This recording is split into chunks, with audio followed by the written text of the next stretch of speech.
Good evening. I am late. I am sorry. But we talked about this yesterday. It was likely that I was going to be late. I just didn't know how late it was going to be. It's an hour and 12 minutes. I'm sorry. There. Put something in the chat so that everybody could see that I care. Wonder where that one went to. Oh, I forgot to do that. If you're watching, if you're trying to watch on the website, Deerwood Realty and Friends, I'm sorry. It's not going to come through. I don't know what this one is. Anyway,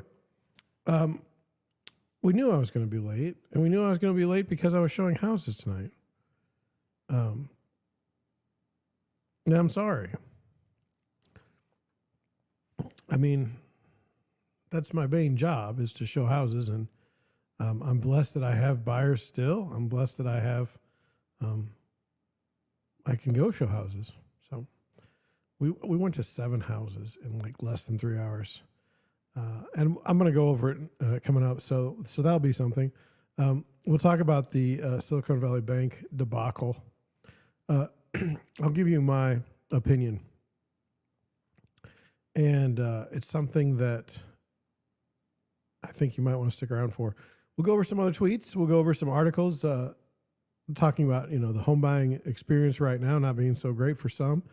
We'll talk about the used car market and defaults, and that's probably not a good thing. There's a lot to talk about tonight, and I doubt we're going to get through it because, I mean, it's like I said, it's 10:14 here in the center of the United States in the central time zone. So, I mean, Florida's already, 11? I mean, we're going to be in tomorrow before we get done. So, anyway,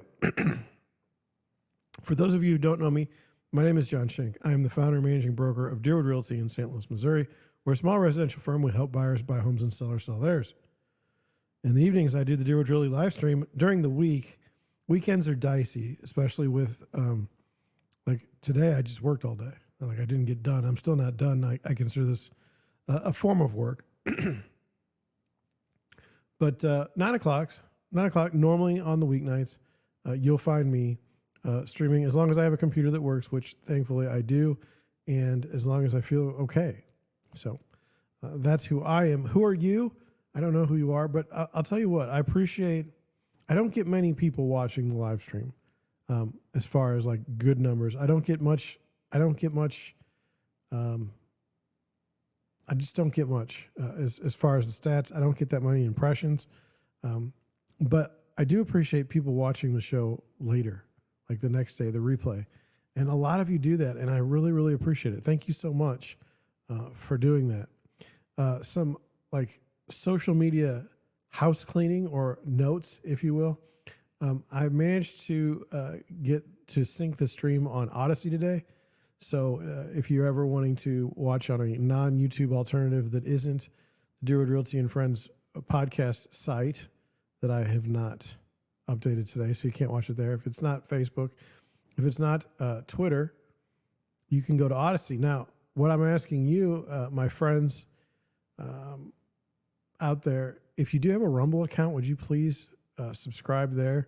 I need 25 subscribers to stream simultaneously on Rumble as I stream with everything else. And so I would really like to do that. I like Rumble. I like the idea of it. I like it being a YouTube alternative. YouTube has gotten too big for its britches, in my opinion. They ban people for very, very stupid reasons on both sides of the aisle.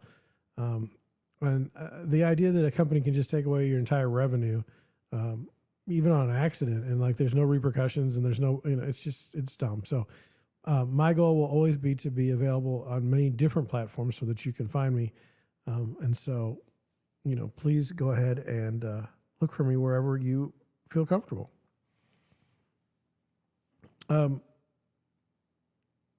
Tonight, I think there's going to be 2 major points of discussion: the Silicon Valley Bank and my showings tonight. I think those are the 2 main things. I would like to start with my showings because it's fresh in my mind, and I kind of want to, I don't know how to explain it. I want to kind of go over it and kind of get the stink out, if you will. Now, I live in St. Louis, Missouri, and you know that. I'm just organizing them so that I'm more comfortable. And our city there's probably 3 million people in the metro area, at least the last time I looked. And I would say the majority of people do not live in downtown St. Louis or the city of St. Louis. I would say the majority of people live in the suburbs, but that can stretch as far as St. Charles. Now, thankfully, we are not looking at St. Charles homes today, or else I'd never get home on time. And so, that being said, we did go all the way from Manchester to Baldwin to Oakville, which, if you're familiar, if you ever want to take a look at a map, that's a long haul. I think I did 70 or 80 miles today in that short amount of time. You can go a lot of places in St. Louis quickly. If you know the right routes, you can get through parts of town rather quickly. And so I'm just going to go over the things that I saw. But the first thing I wanted to say, and this is some advice for all of you sellers out there. I tell this to my sellers all the time. I don't know if they believe me, but look, I don't care what the market's like. If someone wants to see your house, if some agent is asking to see your house, you show them that you agree to it. Tonight I had 2 houses that I wanted to show my buyers that didn't make it ultimately on the list. The first one, they blocked out the time that I was going to be able to show the house. So I wasn't able to show it at that time, so I couldn't schedule anything else because I was, again, showing 7 other houses. I didn't have time to come back. It doesn't make any sense, so I just took it off the list. And then the second one was, they had put in the system that the house was available to be shown. They didn't show the house. They didn't allow it to be shown at that time. They said it's too late at night. Look, I understand it's late. I mean, I understand that. But again, if someone wants to see your house, that could be your buyer. That could be your person that's going to pay $20,000 over asking in this market. Okay? You want to show them the house.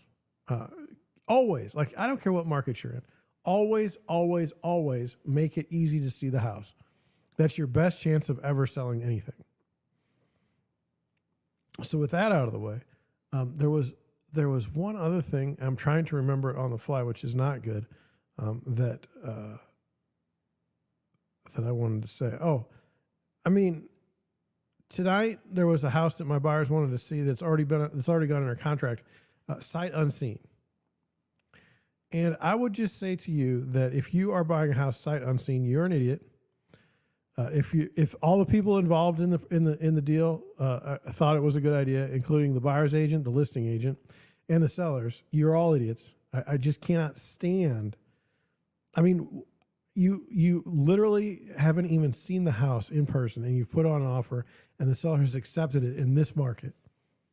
What's wrong with you? Like, what is wrong with you? What is your major malfunction? Now you may say, "Oh well, look at me. I got a buyer this week that's going to close in 30 days, and you don't." Fair enough. But I think you're doing a massive disservice to the seller when you don't show the house, when you don't let other people see it. And what happens if that house goes back on the market? Do you think I'm going to be really excited to go see it after what you guys already pulled? No, I'm not. Okay, now I have to be a little careful because my sheets of paper that I use, yes, I still use paper. The sheets of paper that I use to do my listings is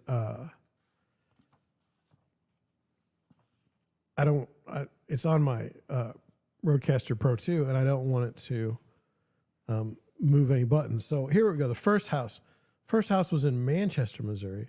It was in a neighborhood built in the 60s. Now, what I liked about this neighborhood is it had amenities, like honest to God amenities. So every month you pay around $200, actually twice a year. You pay about $400. You get a pool, and there's a clubhouse. I think having a community pool in a subdivision is fantastic. Fantastic. Split the money payment, as many people as you can, and make it an enjoyable experience for everyone in that neighborhood. The problem that I had with this house, after going to it, number one, it backed to a massive shopping center. This particular house did. Number two, I'm trying to think. I liked the house a lot. The problem I saw with it was the disclosure was a little bit iffy because they said that they didn't live in the house, they didn't know anything about it, but they had put in a sump pump in 2022. Well, I mean, why did you put in a sump pump if you didn't know anything about how the basement's doing?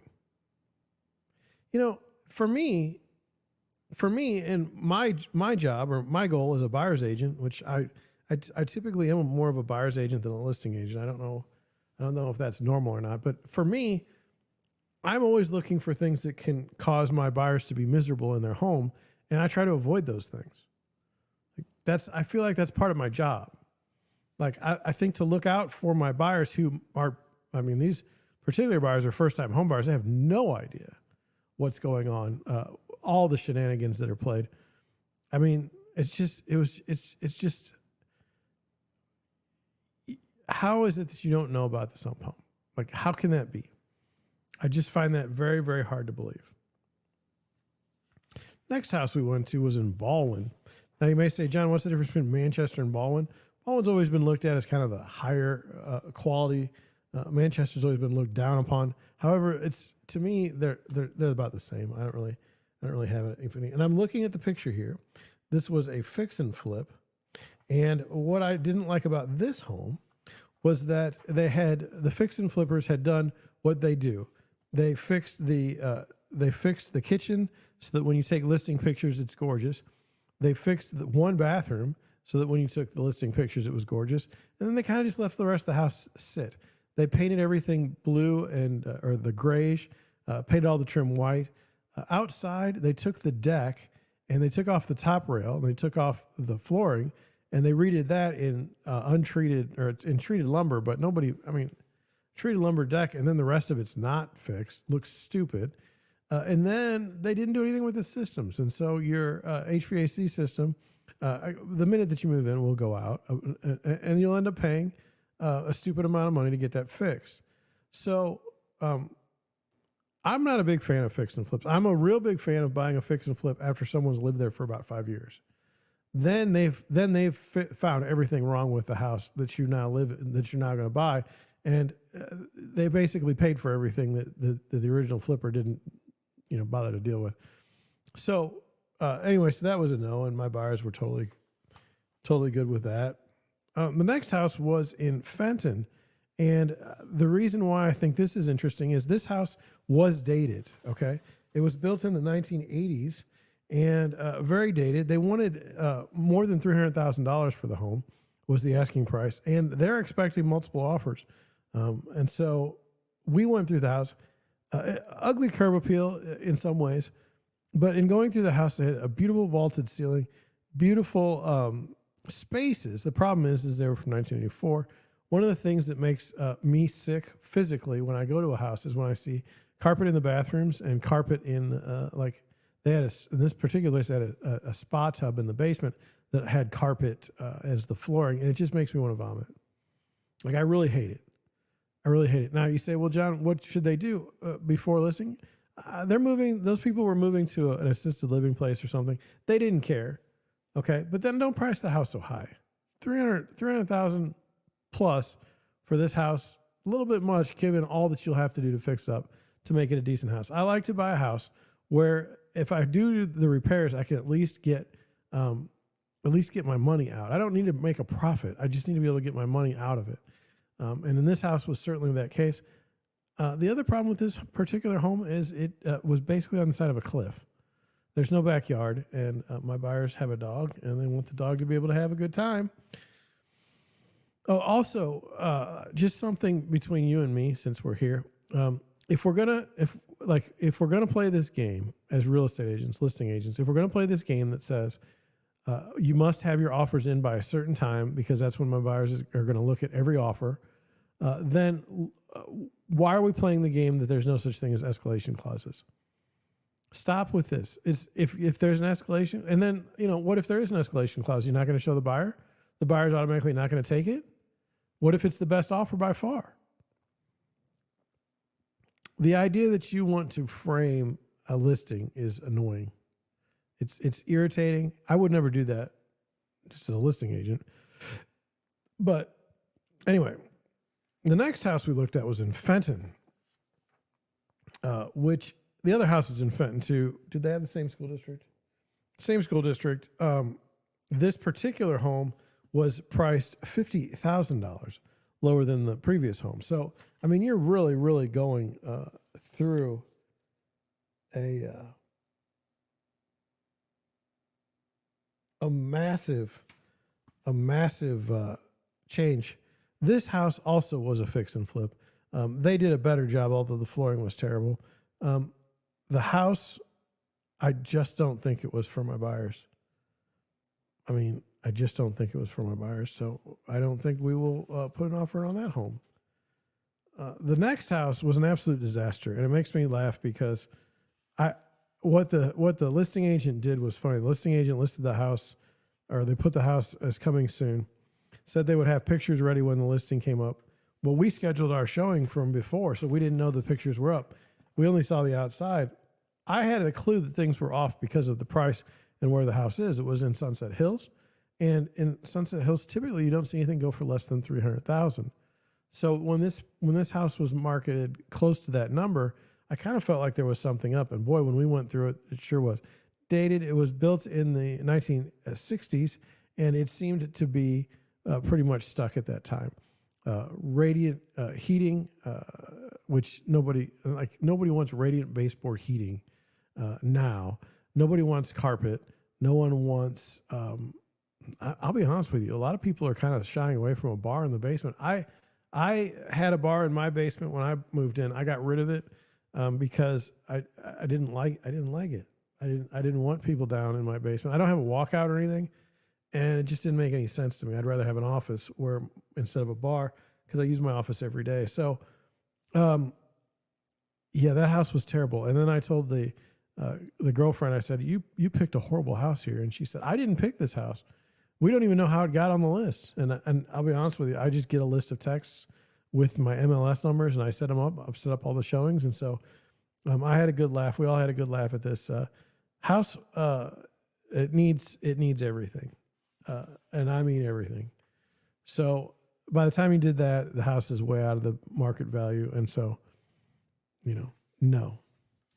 Next house was in Oakville, and we had been in this neighborhood before. I've sold houses in this neighborhood, and it was priced right at the price where my buyers would have been very comfortable to purchase it. It was an interesting home in that there had been an addition in the back. It just, to me, honestly, it just didn't feel like the value was there at the asking price. I'm sure somebody's going to buy it, but that doesn't mean my buyers have to be the ones to buy it. I don't have any complaints though. I would have, if my buyers do decide to put an offer on that home, I'll take it. I think the thing that the listing agent has cut the commission so bad on that house that it's an embarrassment. It's clear to me that agent doesn't work as a buyer's agent anymore, because to cut the commission that much is ridiculous. Is absolutely ridiculous. And I would hope you would be able to gain the listing based on your terrible job of negotiating a decent commission for yourself and for others. The last house we looked at was the most intriguing. It was also in Oakville. It was a little bit further down on Telegraph. It was built in the 80s, and it's a very unassuming house in the front, and it's very, very dark when we went to go see it. We probably were there around 8 o'clock at night. Can't see anything. It's dark, but we went through it, and it was dated, okay? But it had what you would call good bones, and it didn't have the terrible baseboard heating. The systems could be repaired. They were offering, some of the things that someone offers that's a benefit to buyers that don't have a lot, they're just starting out in life. If you have a washer and dryer, even if you don't warranty it, okay, if you sell it as is, that matters to a new buyer, because that's one less thing they have to buy. If you're offering a refrigerator, that's one less thing they have to buy moving in, and it can make a difference. And it's more so than money. For what I would say, for example, let's just say a washer dryer combo costs, I don't know, $1,500. You're not going to get $1,500 more because you have the washer and dryer, but you certainly will have more people interested that need a washer and dryer. So, all in all, um, you know, consider that. Like you'll see fix and flips where they'll do stainless steel microwave, stove, stovetop, refrigerator, microwave and stove, but they will not install a refrigerator. Well, a refrigerator is what, $2,500 now? A good one. And they don't put them in for two reasons. One, the cost. The second, because it makes the room look really, really big when you don't have a refrigerator in it.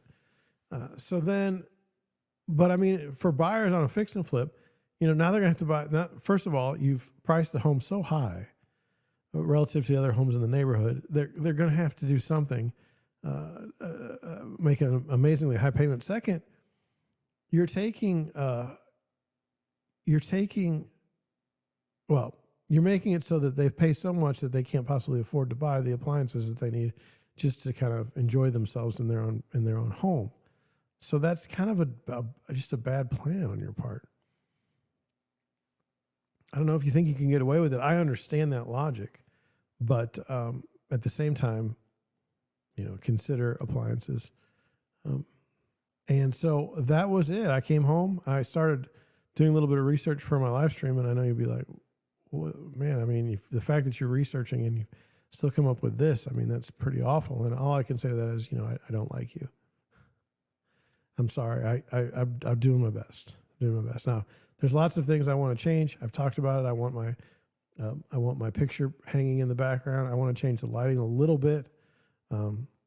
I did get my monitor this afternoon, but I did not get a chance to put it in. Now, look, it's going to change how things are set up on my desk and my camera. So you might be looking down on me tomorrow.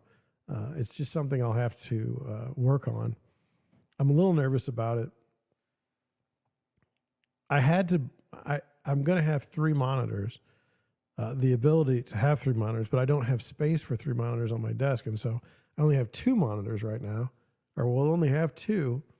My old 27-inch, 60 hertz, I think it's high definition. I do think it is 1080p.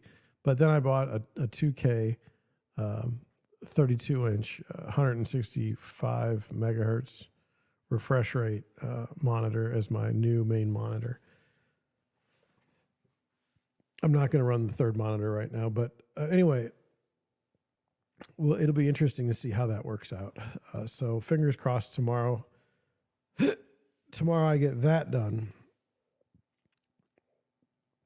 Before the stream, if I do one. One thing I wanted to tell you that I'm frustrated with myself about is, you know, I learned how to do the Instagram green screen last night or yesterday, and I really wanted to do an Instagram post today, and I didn't get to it. I just ran out of time,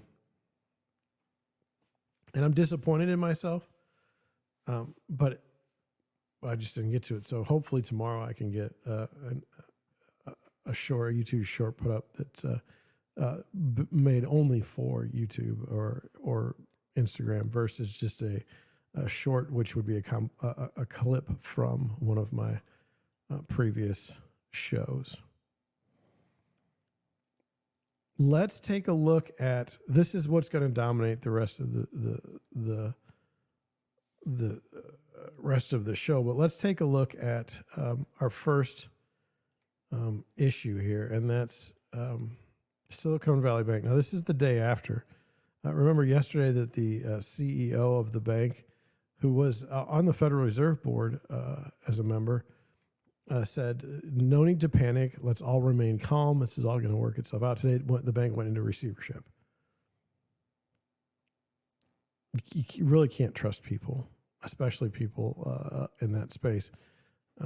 But let's go and show you the article that I wanted to go with, and that's simply something that I saw in Usual Wales. They pulled it from Bloomberg. It says roughly 95% of Silicon Valley Bank's deposits were FDIC uninsured. As of December, roughly 95% of Silicon Valley's bank's deposits were FDIC uninsured per CNBC. Notably, also nearly half of all U.S. venture capital-backed startups were involved with Silicon Valley Bank. Per Bloomberg, 88% of Forbes' 2022 Next Billion startups are SVB clients. per their own homepage, and 44% of U.S. venture capital backed per their own website. This list will be updated as more names are named. Currently, it's estimated that 50% of all U.S. startups used Silicon Valley Bank. And so the first one, Roku, has 26% of their assets in Silicon Valley Bank, amounting to $487 million. You've got Roblox, you've got a number of startups that have a significant amount of money. BlockFi, it's not known about the percentage, but they have close to $250 million sitting there, and the assets have now been frozen. It says, additionally, before the collapse of Silicon Valley Bank, the CEO sold 3.5 million of stock within the last 2 weeks. And this is shameful. This is what people have become. They have no integrity. They have they're just terrible people. They're just terrible people. And this is, and by the way, they get ahead because they're terrible people. If you look at all these people that get ahead in their jobs, it used to be maybe the fantasy was hard work. An acumen got you there. No, now it's how disgusting of an individual can you be? Like, how morally bankrupt and decrepit can you possibly be? And that would be your best CEO, at least somebody on the management team. And I mean, massive amounts of narcissism helps as well. It says Silicon Valley Bank has collapsed, the largest bank since 2008. Silicon Valley was the 16th largest bank in the U.S., holding $210 billion in assets. Silicon Valley Bank CEO Greg Becker gave a statement trying to calm investors and entrepreneurs on Thursday afternoon. The company didn't open for trading at 9:30 after its shares dropped by 62% pre-market trading. He said, "My ask is to stay calm because that's what's important. We have been long-term supporters of you. The last thing we need you to do is panic." Now, look, that was terrible. That was a terrible statement. Terrible, especially when you yourself went and sold $3 million worth of stock within the past 2 weeks. The bank was reportedly in talks to sell itself, per David Faber, after it tried but failed to raise capital, per CNBC. But a hired advisor was also hired by the bank to see if a potential sale would be possible. All those efforts failed. Now, look, I don't know how you sell something in 24 hours. SIVB is now federally controlled. Silicon Valley Bank has been closed by regulators, which are now in charge of the bank's deposits, according to a release sent out by the Federal Deposit Insurance Corporation, per TechCrunch. So this bank is in receivership. Just yesterday, the CEO is telling everybody that things are fine and they're going to work things out. And it was absolutely not fine, and everything was a complete and utter disaster. I wanted to go here. This is something that I want you to see because it's a phenomenon that I can't explain. But other people smarter than me know what's going on. And hopefully I'll be able to relay that knowledge once I get it. But if you look at now look, there was a bank run basically on Silicon Valley Bank. Okay.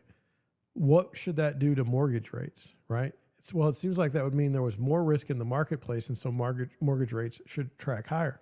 In fact, the exact opposite happened. In fact, we had a 25 or 24 basis point swing to the good today. We went from 7% yesterday on a 30-year fixed to 6.76% on a 30-year fixed today. That is a massive drop, and it's just crazy when you think about how bad the banks are doing.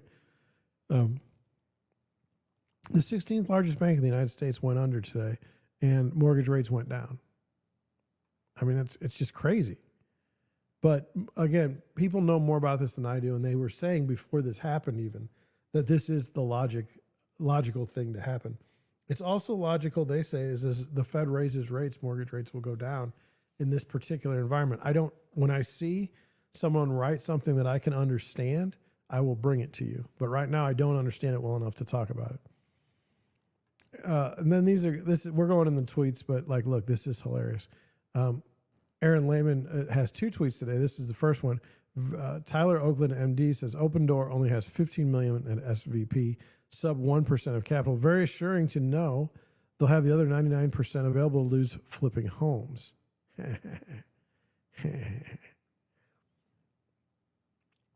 Open Door is a joke.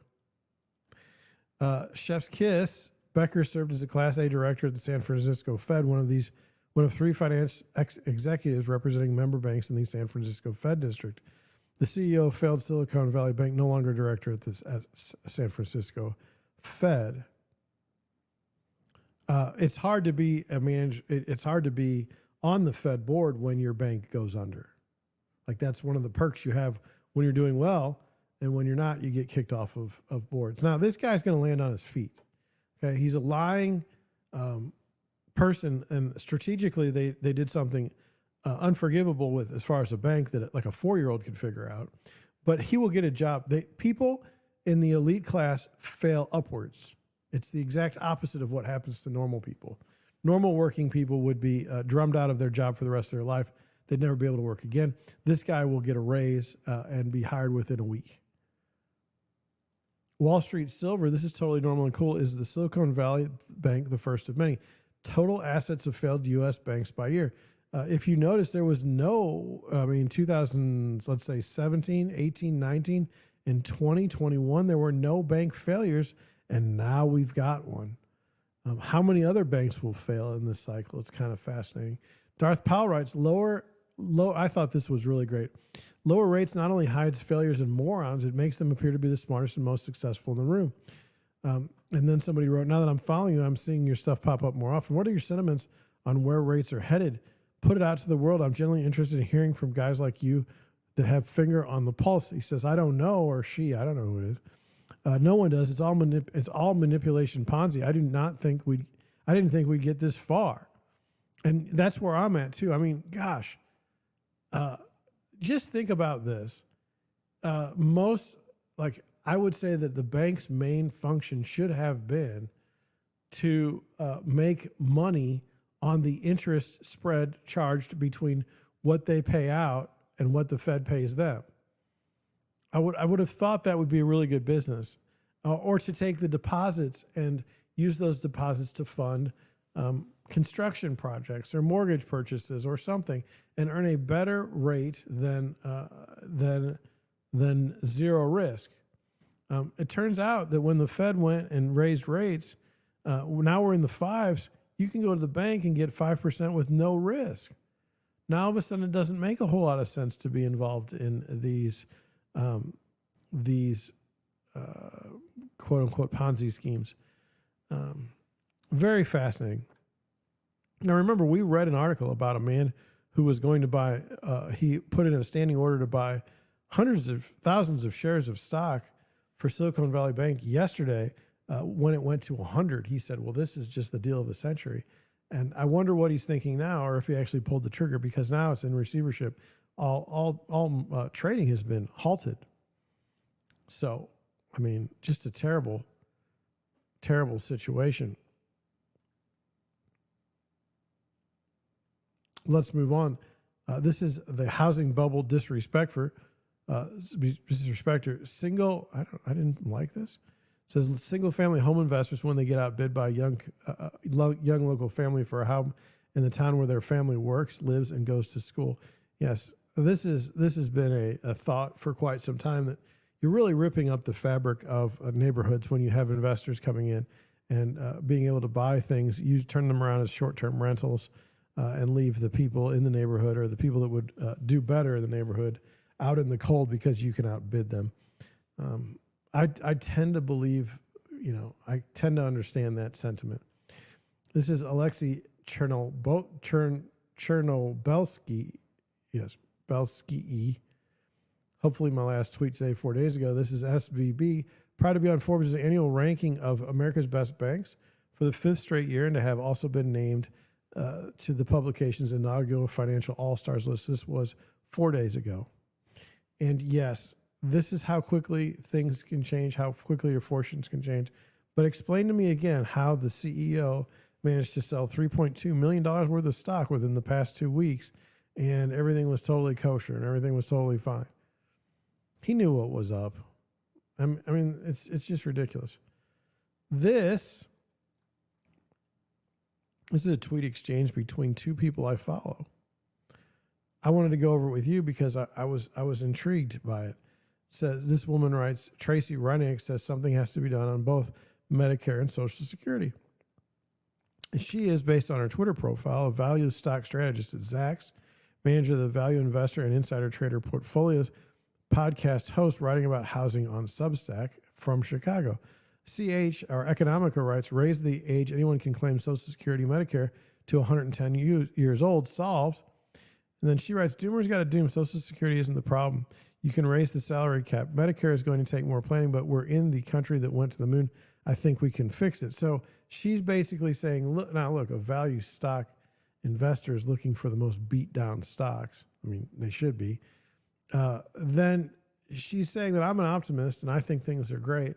Whereas, myself, I don't think things are great. I'm more on the side of Economica. He writes, math is the new doomer of our age.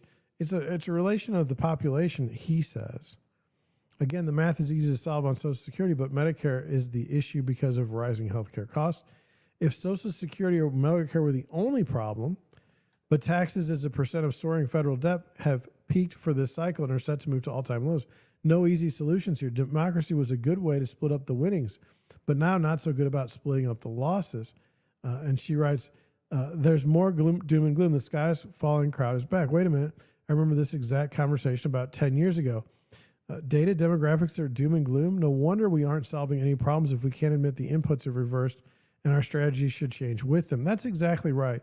That's the problem that I have with everything right now, okay? Like, rather than just say, you know what, things are shit, okay? Things aren't great. We paper over them with this false sense of optimism. Look at the guy running the bank, okay, Silicon Valley Bank. Just yesterday, everything's fine, just remain calm, okay?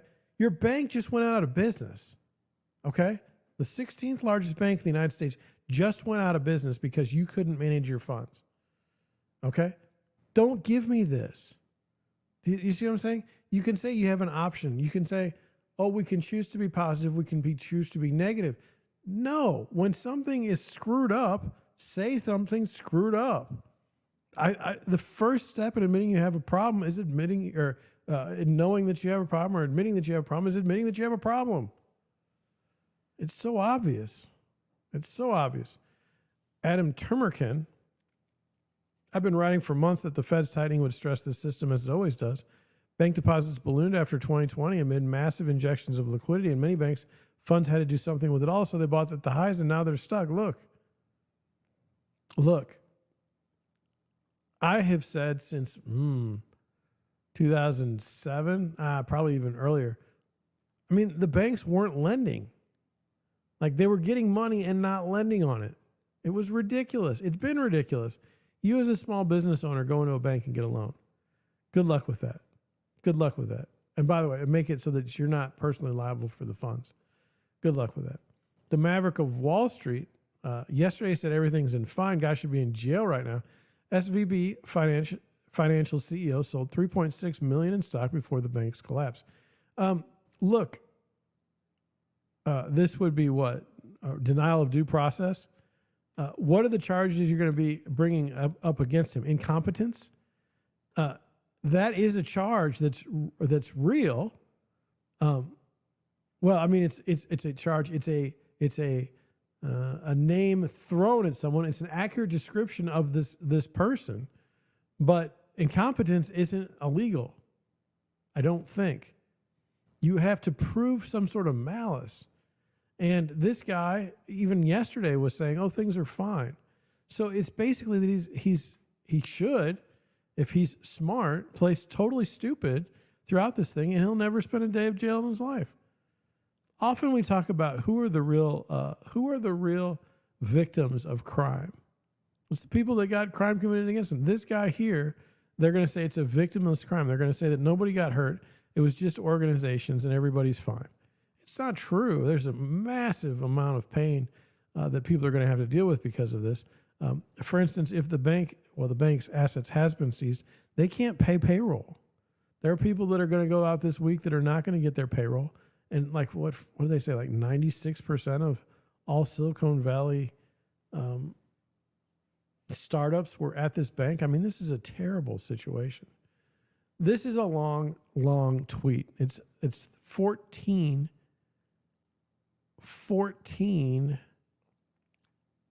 threads. But I wanted to go over this because this is supposed to be one of the better explanations of what's going on.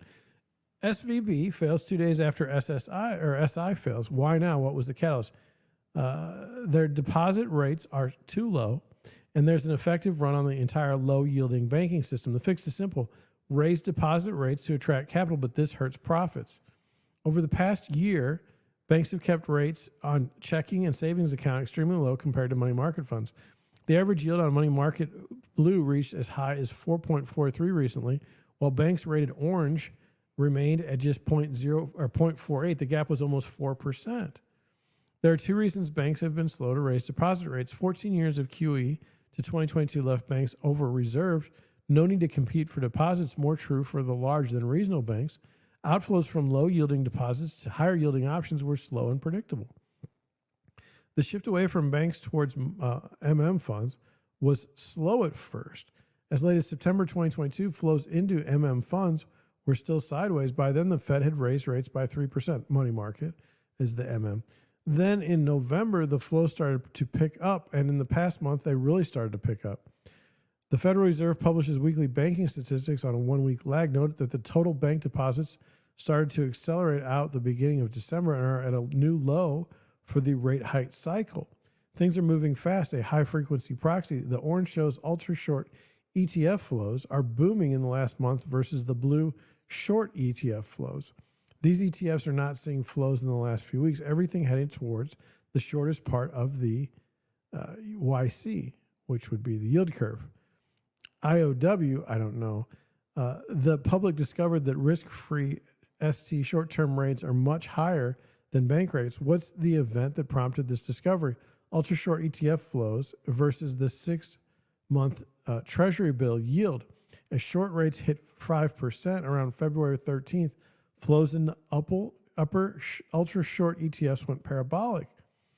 So what does the bank do to meet these outflows? They can sell securities. However, FDIC Chairman Martin Gruenberg profiled the banking industry last week. He highlighted the following chart showing banks' unrealized losses. The 500 basis point rise in rates and the historic total return losses we have frequently chronicled put a serious dent in the bank's investment securities. Banks have trillions to sell to meet outflows, but they're sitting with $652 billion in unrealized losses compared to just $3 billion a year ago. If the banks sell and realize losses, they have to take a capital hit, and in extreme cases like SVB, they have to raise more capital. Banks are not facing a solvency problem. They did not lose money in bad loans and falling bond prices. They're facing a liquidity profitability problems. Everyone wants their money now to move to higher yielding funds, money market funds. This is especially true of small and regional banks. Their deposit rates are too low, and there's an effective run on the entire low-yielding banking system. The fix is simple. Raise deposit rates to attract capital. This stems outflows as bank deposit accounts are again competitive with other yielding options. And if they raise deposit rates enough, it could reverse the flows back into the banks. Raising deposit rates impairs banks' profitability. But the only other option that they have now is to sell securities and realize massive losses on their assets. This has the same effect on profitability as hiking deposit rates. So in the end, the problem is that the banks left deposit rates too low, too long. The fix is to raise them. Okay, that's what he says. Maybe he knows. I don't know. I just feel like obviously there should be a criminal probe. Obviously this guy, he did resign from the Fed. But, you know, these people, honestly, if they cause like a run on all the banks, my thing is these people started it and they should be punished for it. Incompetence is something you should be punished for. I just said earlier that you can't be, but, you know, there's rumors about who they hired for their risk management and why, and it's not because of their skills.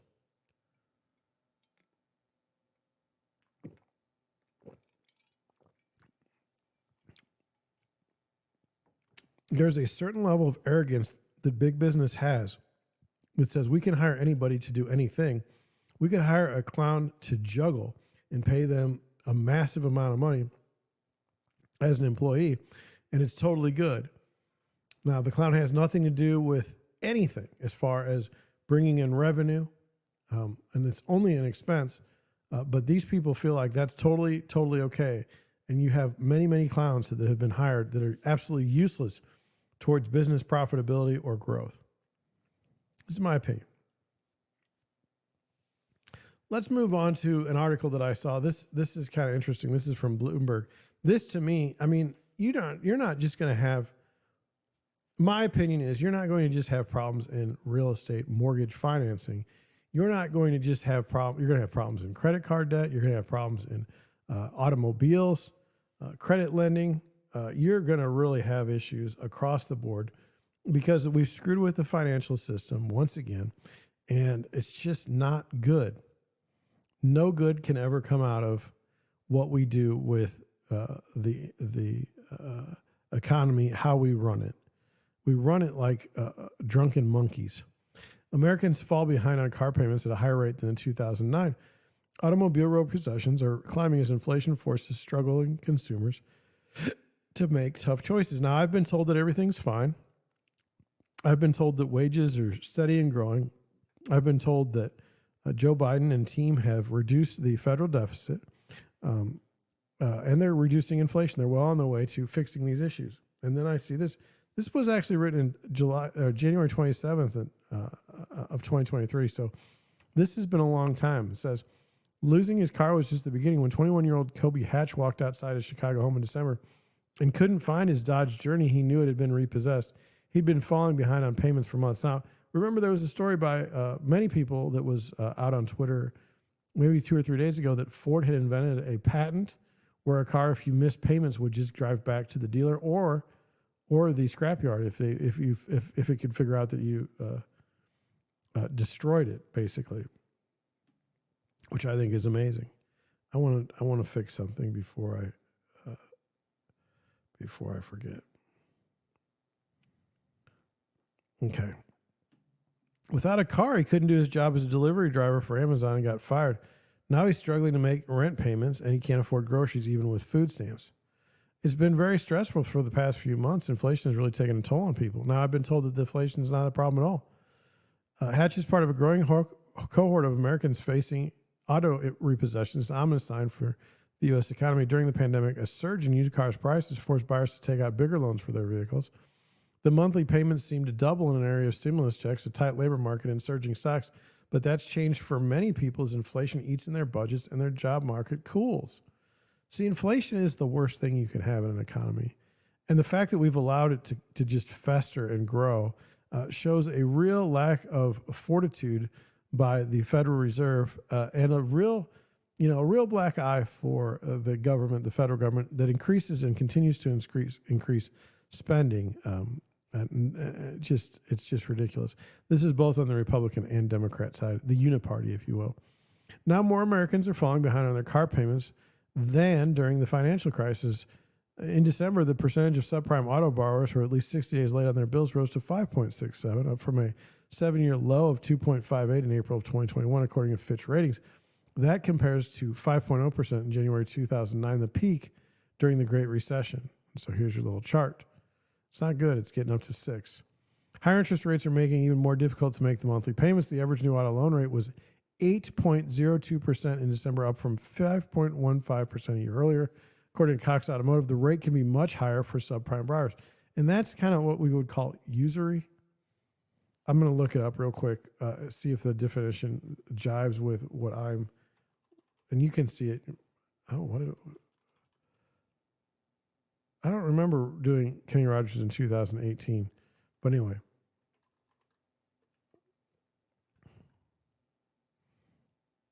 Well, that was weird. Now I don't even remember what I was looking up. Isn't that crazy? I just totally lost it.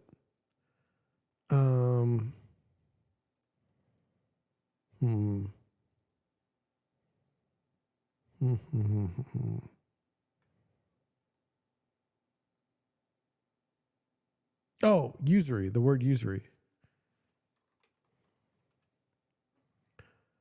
The illegal action and practice of lending money at unreasonably high rates of interest. To me, that's what's going on. Anyway, that's a violation of the laws, in my opinion. For Hatch, the total monthly bill for his car reached about $1,000 including the cost of insurance, thanks to a whopping 26% interest rate. That's usury. This is terrible. Even if he can manage to save enough to get the car back, about $1,100 for the repossession fee, there's a strong chance he won't be able to make the payments in subsequent months, especially now that he's unemployed. I mean, he's in a terrible situation. And, for all the people driving around Lexuses that they paid in cash, there's people like this. It says affordability struggles. While the number of vehicles repossessions is rising, it's still below pre-pandemic levels. At Manheim, an auto auction company, the number of repossessed cars increased 11% in 2022 compared to the prior year, but that was still down 26% from 2019.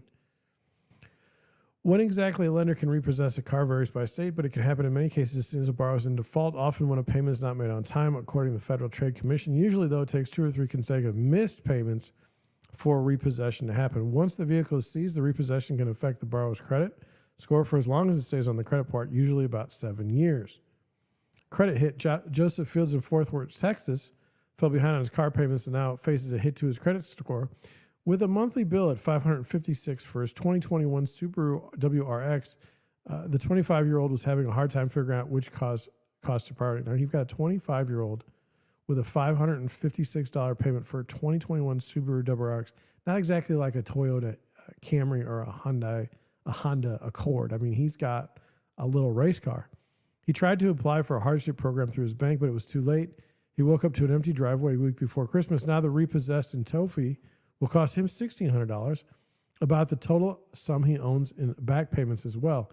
So that's $1,600, 6 and 6 is 12, $3,200 he owes. $3,200, he just owes that. He's trying to save up for another car, but it will likely take a while. One positive, and that's the other thing, he's saving up for another car. Are you going to buy this one in cash? One positive is he can walk to his job at the local post office, but whenever he needs to go to the grocery store, he has to get a friend or take an Uber, which adds even more costs. Fields is especially worried about how this will affect his financial future, especially his dream to buy a house one day. He estimates that the repossession saved about 40 points off his credit score. Look, you can't pay.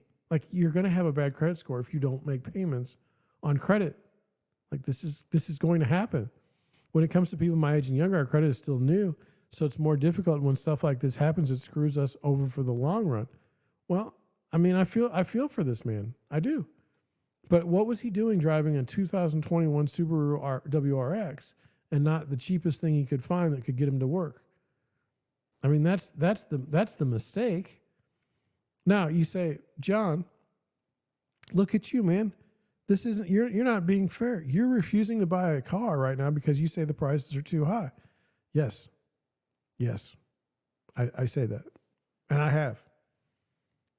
The idea that I would finance a $40,000 vehicle in my business and during my time it's absolutely insane. I would never do such a thing. And I don't have $40,000 laying around in cash to buy a new car. So I'm not doing it. It's the way it is. I'm not paying other people money that I earn through financing. Not going to happen.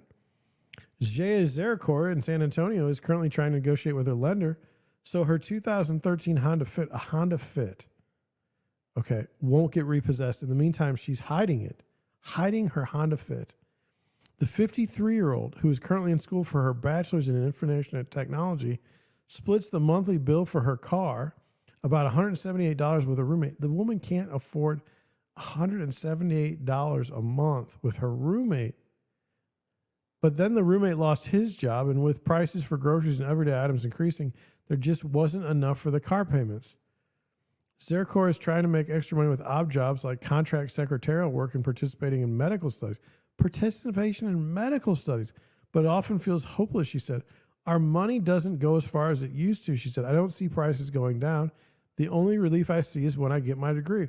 Wait until she gets her degree and walks into a marketplace where no one wants to hire a woman with a bachelor's degree or man, I don't know if it's a woman or man, an entry-level job with her bachelor. I mean, this is just a terrible situation. Terrible situation. And I'm not ripping on the people. I'm just saying that the situation is absolutely awful. Here's an article we got. I'm rolling through stuff, and I'm not trying to be too racy with it, but I do. I mean, we're doing okay on time. Let's continue. It says, half the homes for 50% more money. And Honest looks at home buyers' new reality. I think that this is a fair article. This is from Realtor.com. It says, if you're the type of homeowner whose mood soars or plummets depending on the latest mortgage rates, then this week was a tough one. I don't know 5 home buyers that look at interest rates, mortgage rates. I don't know 5. They really don't pay attention. Mortgage interest rates climbed to 6.73 for a 30-year fixed mortgage for the week ending March 9th, according to Freddie Mac. This means that today's home buyers will have to pay almost 50% more per month for a home than they would have just a year earlier. And this is what I've been saying the whole time. When you have this situation when you have this situation where you're paying twice what someone else was paying, the prices have to go down. In my opinion, they haven't so far, though. The steep hike in housing costs might hurt the rebound that had been emerging in the housing market when rates were lower earlier this year. Recent signs of a housing bottom have been encouraging, but the still shifting financial and economic landscape makes it harder to pinpoint whether the floor is firm enough to withstand these new challenges. Now, see, I don't believe this. The idea that we're in a floor right now is ridiculous. This is just from me going out and seeing it in public and working in the business. Says Realtor.com chief economist Daniel Hale in her most recent analysis. I don't feel like she's out there trying to sell houses. Or she's in a different part of the country where the economics are different. In the meanwhile, that means housing activity is likely to continue roughly in line with its recent low pace of sales. It's not low here. That's what I'm trying to tell you. As for what happens next, mortgage rates will likely play a strong role in determining whether the market slows further or picks up speed. While the housing market had shown some signs of stabilizing, a renewed climb in mortgage rates could undermine the recovery.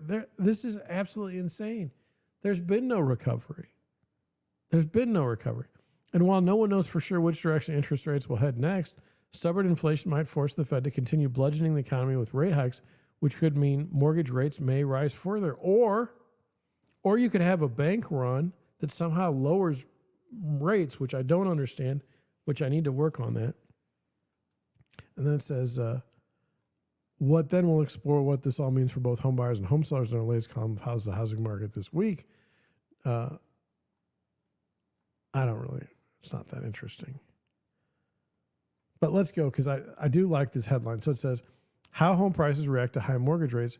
But there is one bright spot for home buyers. Housing prices might still be growing, but the growth is tapering off. For the week ending March 4th, home prices increased 6.3%. Compared to where they were a year earlier, the slowest rise since June of 2020, right when the market was recovering from the initial pandemic shock. What's behind the slowing of home price growth? Believe it or not, sellers have finally gotten the memo that buyers need to lower prices to offset those higher interest rates they're paying today. Despite many sellers sitting out the current market, the ones who are trying to find a buyer seem to finally be calibrating their price expectations, according to Hale. As a result, the price growth is easing. This is totally on a different planet from what I'm seeing. When mortgage rates were low but inching up in June of 2022, buyers made a last dash to buy a home, which drove up home prices to a record high of $449,000. But by February of 2023, as mortgage rates were ping-ponging between 6 and 7%, listings settled towards a median asking price of $415,000.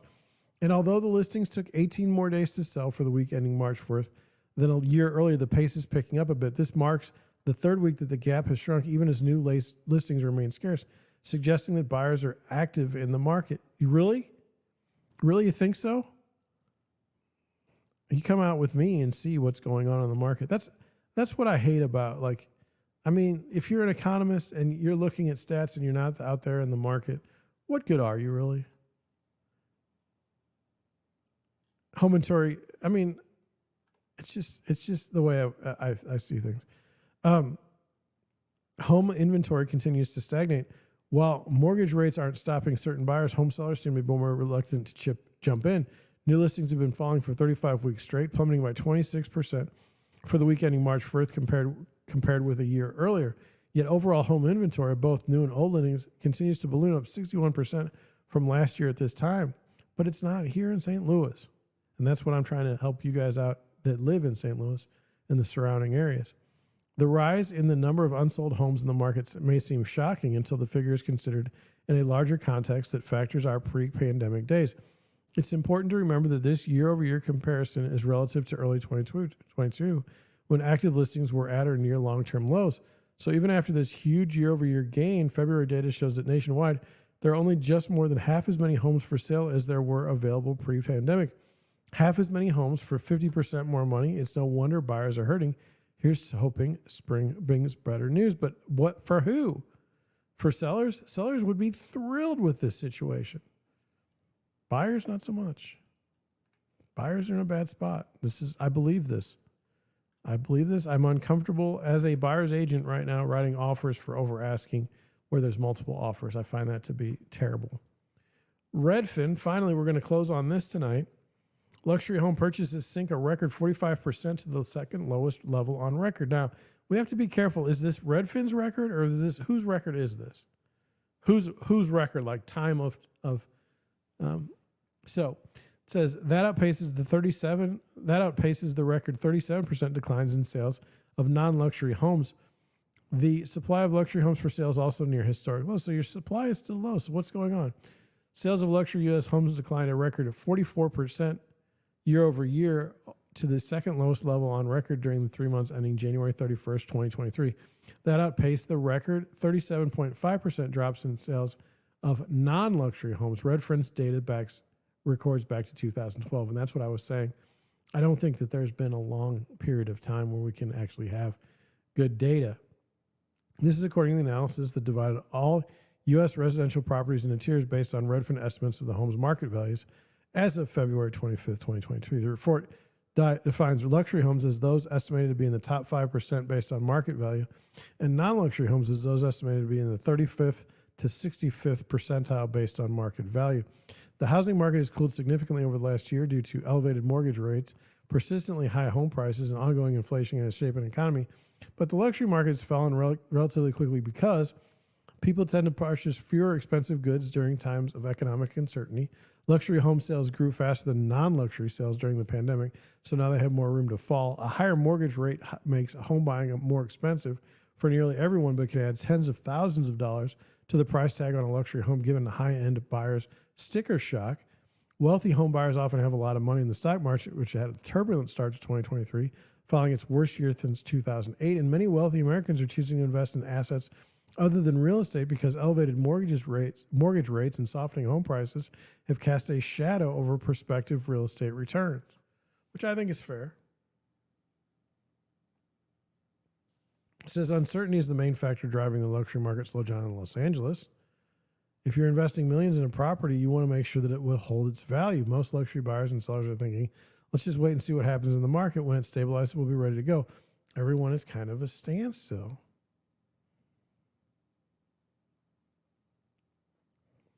It says the silver lining, well, here we go. I'm not worried about California. Silver lining for luxury buyers who are still in the market is that competition is sparse, and jumbo loans often have lower mortgage rates than other loan types, in parts because there's less risk that high-end borrowers will default on their mortgage, says Redfin economics research lead Jen Zhao.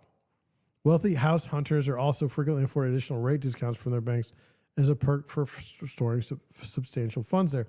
Zhao continued, luxury homebuyers should still shop around for the best mortgage rate possible. Research shows that when rates are high, so is the variance in between lenders. That's why it's smart to request quotes from several lenders and then ask your favorite lender to match the lowest rate. Or that's kind of like, I mean, I don't really think that happens too much in the luxury market, but what do I know? Luxury home prices remain near their peak. So wait a minute, you're telling me that there's a decline in sales, but they're still at their peak? Median price of luxury homes rose 9% year over year to $1.09 million during the 3 months ending January 31st. While that's roughly half the year-over-year gain of a year earlier, luxury prices remain near the all-time high of $1.1 million reached in the spring of 2022. The median sale price of non-luxury homes increased 6.3%, roughly one-third of the gain of a year earlier.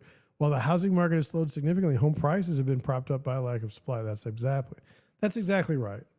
That's exactly right. I mean, even though I've probably looked at all the houses available within a certain price range in St. Louis this weekend already, on Friday, if we had more listings to see, less offers would be, or less houses would be multiple offer situations.